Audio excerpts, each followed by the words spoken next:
GOLES. Yeah. We're here to let them know to stop harassing tenants. To stop creating destabilization in this beautiful neighborhood of Jamaica, Queens. As you all can see, this is a very diverse neighborhood. Yeah. It composes of many businesses, many home businesses, many small businesses, a lot of families. And we want to make sure that it stays this way. That's right. Yeah. So in order to do that, we're going to continue this fight. But prior to that, I want to go ahead and invite some of your neighbors here from the community to share a little bit about their story. En mi caso mío, yo vine a hacer un lease con ellos y ellos me obligaron y me dijeron que yo podía poner a otra persona. Yo puse a mi esposo y me cobraron $200 por poner a mi esposo, $200 y $200 por hacer el lease. Y encima de ese me subieron $460 encima de mi renta. In my personal experience, they changed the locks and I didn't have keys to my building anymore, so I went to the office and they made me and my husband sign a new lease. And this is what they did to get us to sign a new lease. They charged us $200 to process the lease, $200 for a background check. And then on top of everything, my new rent went up by $400. I want you to let Elena's words sink in.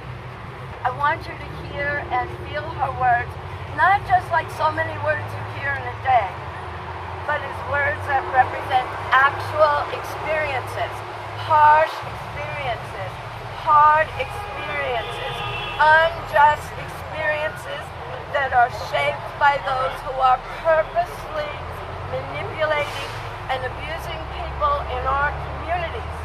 So we're going to tell the truth. All right. And we're going to show them the truth. Because here is the proof. And what I want to do is, I want to go ahead and call back the two speakers that spoke so graciously for us today. And in solidarity, I would like to walk with them within this office and present Zara a copy of our report. Yes. They're buzzing us in. Guys, If you're a Zara tenant, you have the right to go in there and ask a question like, why aren't you getting heat?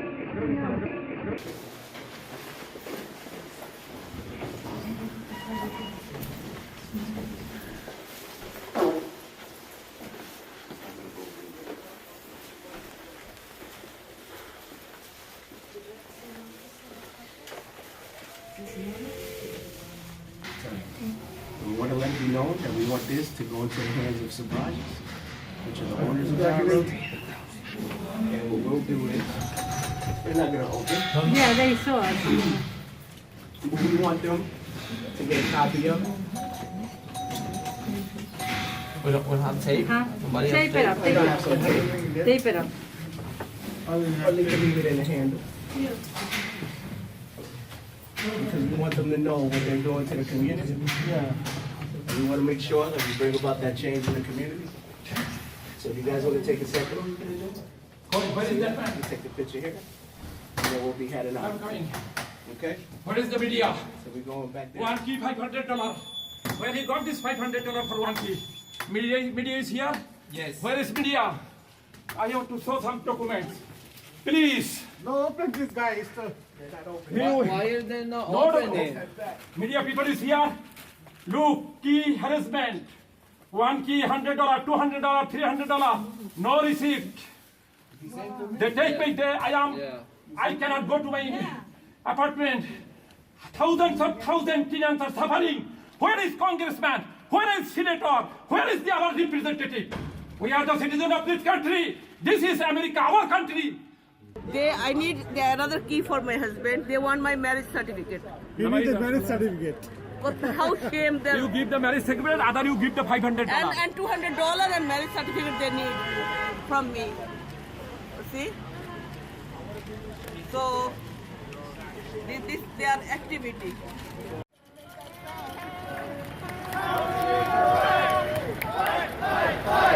Housing is the right. Housing is the right.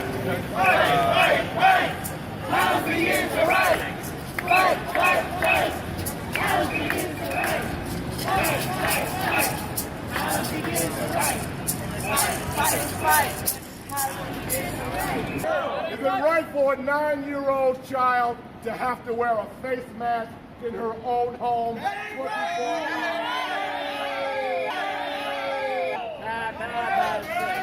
Is it right?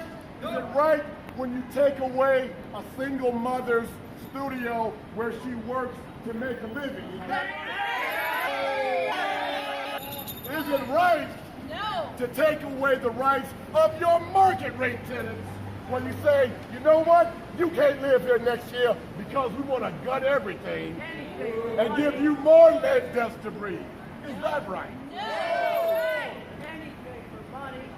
We will not stand for injustice through Madison Realty Capital. James Baldwin said, not everything in the world that is faced can be changed, but nothing that is not faced can ever be changed. And we are facing, literally facing, the problem. Housing is people. Yes. When we say housing is a human right, that means housing is not to be speculated with. Yeah. Housing is not to be bought and sold on a marketplace like it's a Wall Street trading floor. And we're here to say that institutions that support predatory lending are antithetical to neighborhoods, homes, and families. Thank you all for coming out. You represent hundreds of families. Housing is a human right, and this is the human face of housing. We have endured constant harassment, damage to our apartments, mouse and rodent infestations, lead levels over 4 times the EPA standard multiple times, months of construction as harassment. They've pushed out 15 of the 20 tenants in our building so far alone. The hazard of dust and contaminants has made me and my daughter sick with constant respiratory infections, to where our doctor said to wear a dust mask in our own homes.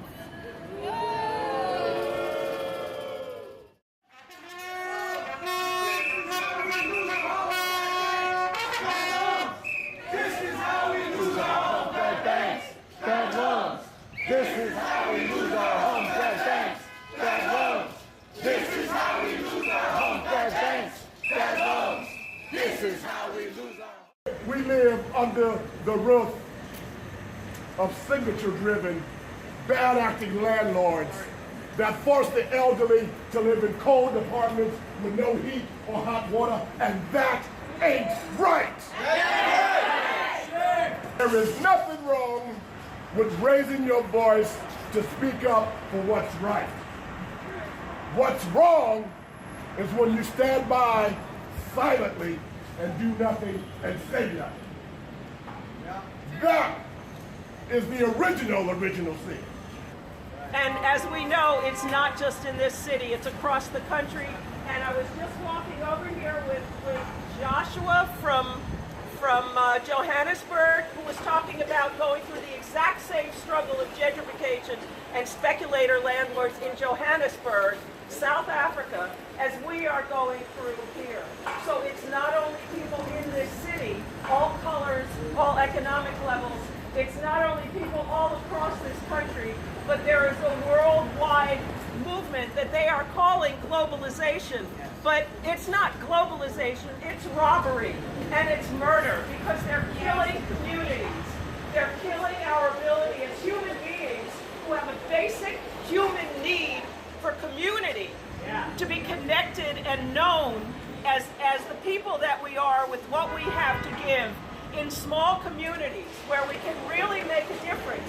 They are destroying those communities only for capital, for the capital that belongs to the 1%. And they'll divide us by race, and they'll divide us by religion, and sometimes they'll divide us by gender too, because that seems to be going on too. But what it's really about is the 1% that owns it all, and are bilking us and robbing us of our homes and of our human connectedness to each other. Y'all are absolutely awesome.